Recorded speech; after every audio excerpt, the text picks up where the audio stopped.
So guys, क्या आप चाहते हैं कि आपके बजीज पैरोट बहुत अच्छी ब्रीडिंग करें और बहुत सारे अंडे दें? तो आज मैं आपको बताने वाला हूं कि ऐसा उन्हें क्या खिलाएं या फिर ऐसा क्या करें जिससे कि वो बहुत अच्छी ब्रीडिंग करें, बहुत सारे अंडे दें और बहुत सारे सारे उनमें से बच्चे निकले दोस्तों। तो आज पूरा वीडियो आप देखिएगा, आपको समझ में आ जाएगा कि आप कहां पर गलती कर रहे हैं दोस्तों। एक बहुत ही ज़बरदस्त तरीका का फॉर्मूला बताने वाला हूँ जिसको खिलाने के बाद आपके बजीज पैरोट बहुत अच्छी ब्रीडिंग करेंगे और बहुत सारे अंडे भी देंगे दोस्तों। तो करना क्या है, सबसे पहले तो जो मैं हमेशा कहता हूँ कि आपको सबसे पहले अपने बजीज को मटकी प्रोवाइड करके उन्हें प्राइवेसी दे देनी है। मतलब कि आपको उन्हें ज़्यादा परेशान नहीं करना है, उन्हें बार बार नहीं देखना है। ये तो एक चीज़ हो गई। खिलाना क्या है वो मैं आपको आगे बताता हूँ।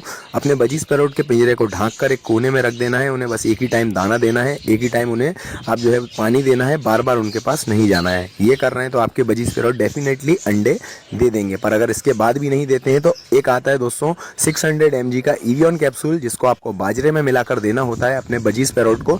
अगर आप ये प्रोवाइड करते हैं तो आपके बजीज पैरोट ब्रीडिंग